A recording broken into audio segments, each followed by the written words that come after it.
To transform your cluttered space into a peaceful sanctuary, and maybe just one day?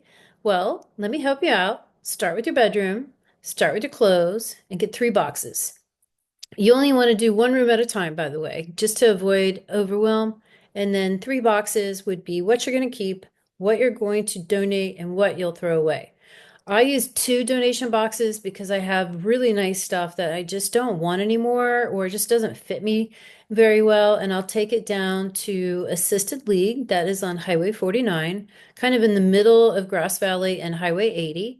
And then the second place, also Acres of Hope if I'm down in Roseville.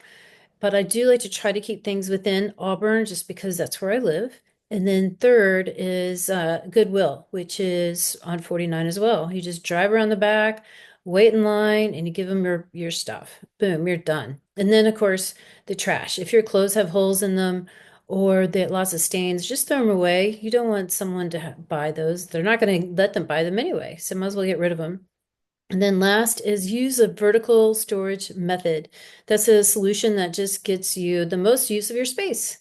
So I have an idea. If you're ready to declutter and you got the before and after shots, why don't you show me on Instagram and I will feature you and just, I might even give you a prize. What do you think about that?